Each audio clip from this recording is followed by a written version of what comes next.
Kalau ditanya apa genre musik paling keren di era modern, tanpa ragu gua bakal jawab popang adalah genre musik paling keren kapanpun dan di era manapun. Setuju gak guys? Dari awal 2000-an sampai sekarang, selalu ada band popang baru yang muncul seolah-olah genre ini gak pernah luntur dimakan zaman. Uniknya, meskipun terus bermunculan band-band baru, kita juga masih setia mendengarkan band-band popang terdahulu seperti Blink-182, Green Day, atau New Found Glory. Ini adalah bukti kalau popang bukan sekedar tren, tapi pergerakan yang terus relevan bagi anak muda, bahkan untuk orang dewasa sekalipun di tiap generasi.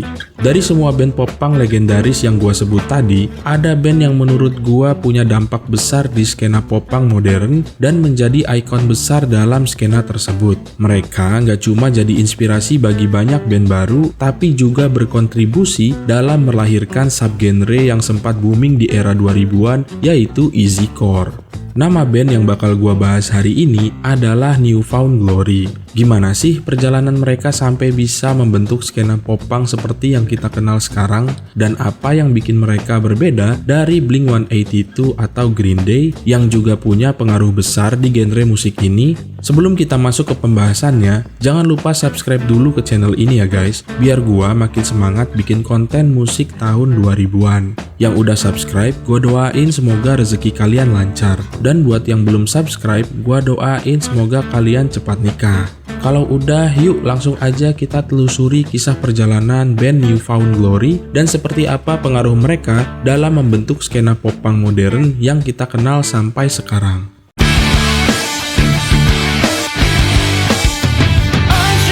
New Found Glory lahir dari skena punk rock dan hardcore di Coral Springs, Florida tahun 1997. Formasi awalnya terdiri dari Jordan Pundik pada vokal, Chad Gilbert pada gitar, Steve Klein pada gitar, Ian Grushka pada bass, dan Joe Moreno pada drum. Awalnya, mereka memakai nama A New Found Glory, terinspirasi dari lagu The Get Up Kids yang berjudul A New Found Interest in Massachusetts. Tapi akhirnya mereka menghilangkan kata A agar lebih simpel dan mudah dicari, terutama di toko kaset pada saat itu. Setelah merilis album debut yang bertajuk Nothing Gold Can Stay, Joe Moreno keluar dan posisinya digantikan oleh Cyrus Bolocki pada drum, yang kemudian menjadi bagian dari formasi paling ikonik mereka. Formasi beranggotakan 5 orang ini bertahan sampai tahun 2013 ketika Steve Klein dikeluarkan karena masalah pelecehan seksual. Dan sejak saat itu, New Found Glory tetap berjalan dengan 4 personel.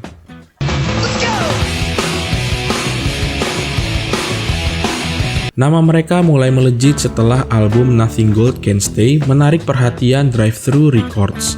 Label ini membeli lisensi album mereka tersebut seharga $5.000 yang kemudian membuka jalan bagi mereka untuk tampil di tur besar seperti Vans Warped Tour dan bahkan menjadi band pembuka Blink-182 di awal 2000-an setelah Mark Hoppus tertarik dengan musik mereka. Dari sini, popularitas mereka pun semakin meroket dan menjadikan mereka sebagai salah satu band paling berpengaruh dalam sejarah popang.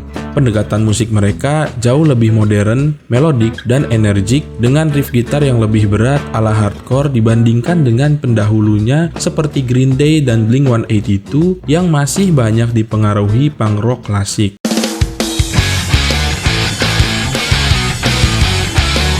Berkat konsistensi dan pengaruh jangka panjang mereka, New Found Glory disebut sebagai Godfather of Modern Pop Punk atau Popang Patriarchs.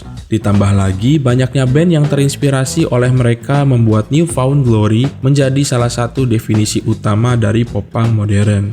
Hingga saat ini, mereka telah merilis 12 album studio, 3 EP album, 4 album cover, dan 1 album live. Mereka juga pernah tampil di Indonesia 2 kali loh guys, yaitu pada tahun 2008 bersama Simple Plan dan pada tahun 2011 di Tenis Indoor Senayan. Ada nggak nih yang nonton konser live mereka dulu? Coba ceritain pengalaman kalian di kolom komentar ya.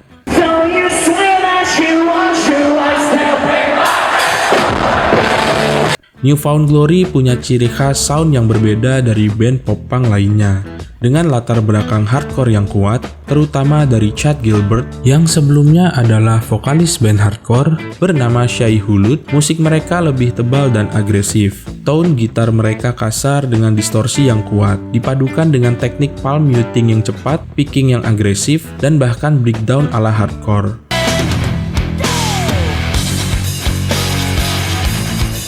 Selain itu, mereka juga dikenal dengan power chord-nya yang energik, tempo yang cepat, serta riff gitar yang simple tapi efektif, sehingga mudah diingat pendengarnya. Contohnya bisa kita dengar di lagu-lagu seperti Hit or Miss dan My Friends Over You.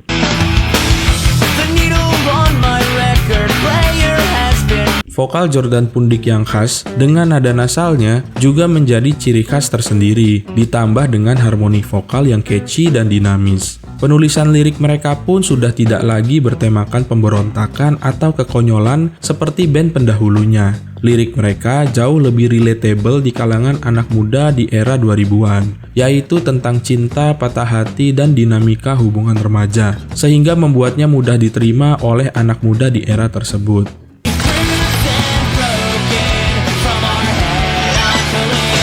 Selama hampir 30 tahun, New Found Glory telah menghasilkan album dengan dampak yang abadi sekaligus memberikan pengaruh besar bagi hampir setiap band pop punk generasi berikutnya. Bisa dibilang, 3 album pertama mereka setelah masuk major label, yaitu Self-Titled, Stick and Stones, dan Catalyst, merupakan yang paling berpengaruh. Album-album ini bukan cuma membentuk skena pop punk modern, tapi juga menjadi cetak biru bagi band generasi berikutnya. Salah satu contoh nyata adalah All Time Low, yang namanya terinspirasi dari penggalan lirik lagu Head On Collision.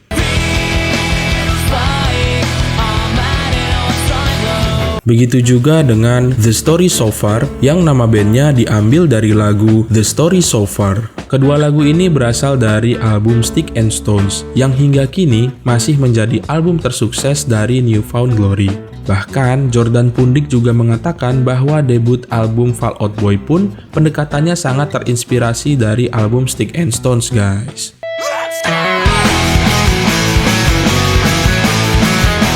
Menurut gua, hampir semua lagu di album Stick and Stones ini nggak ada yang nggak enak, guys. Understatement masih jadi lagu pembuka paling berenergi di setiap konser mereka. Kemudian Sony adalah lagu emosional yang ditulis untuk mengenang kakek Jordan Pundik. Serta ada juga My Friends Over You, sebuah lagu yang Chad Gilbert sendiri bilang lebih populer dari bandnya sendiri. Buat gua pribadi, album ini adalah definisi dari sebuah album yang timeless, guys, atau nggak lekang dimakan zaman.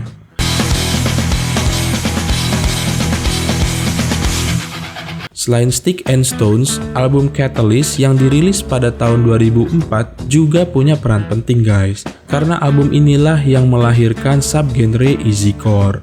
Dengan unsur hardcore yang lebih kental, namun tetap mempertahankan melodi dan semangat khas pop punk, Catalyst menjadi jembatan antara pop punk dan hardcore modern, serta pembuktian dari band ini untuk mematahkan anggapan publik yang menyebut New Found Glory sebagai band yang terlalu ngepop. Sebuah anggapan yang sempat membuat heran band ini, sebab mereka sendiri tumbuh di skena hardcore punk yang kuat di tempat asal mereka.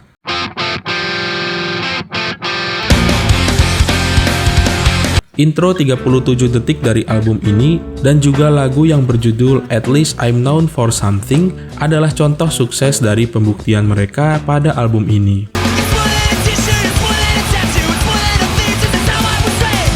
Band-band seperti A Day To Remember, 4 Years Strong, Chang No Captain Chang, dan Set Your Goals semuanya terinspirasi dari album ini, guys.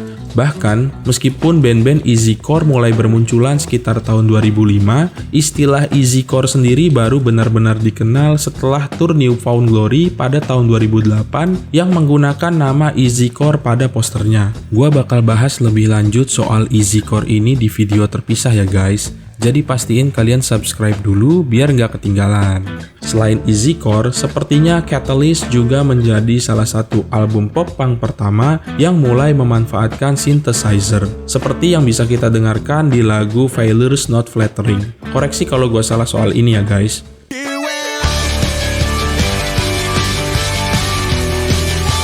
Sementara itu, album self-titled New Found Glory yang dirilis pada tahun 2000 adalah perkenalan formal mereka di bawah major label dengan lagu-lagu andalan seperti Hit or Miss dan Dressed to Kill yang sangat mendefinisikan era 2000-an awal, terutama dari video klipnya yang nuansanya penuh dengan nostalgia.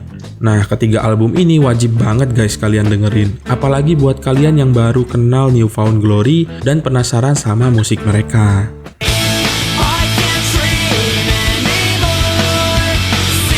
New Found Glory bukan cuma band popang biasa, mereka adalah pilar utama yang mendefinisikan sound popang era 2000-an. Musik mereka tetap relevan hingga sekarang dengan banyak band baru yang terus mengambil inspirasi dari mereka. Meskipun Green Day dan Blink-182 juga berperan besar dalam membesarkan musik pop-punk, New Found Glory melakukannya dengan cara yang berbeda. Mereka membentuk fondasi dan meninggalkan jejak yang akhirnya membuat musik pop-punk berkembang menjadi lebih luas lagi. Salah satu bukti nyatanya adalah kelahiran Easycore, yang kemudian melahirkan band-band seperti 4 Years Strong dan A Day to Remember. Jadi, kalau kalian ngaku pecinta pop-punk, wajib banget dengerin 3 album awal New Found Glory ya guys. Dan buat yang baru mengenal mereka, coba deh dengerin lagu-lagu yang gua sebutin tadi. Gua jamin kalian gak akan nyesel guys.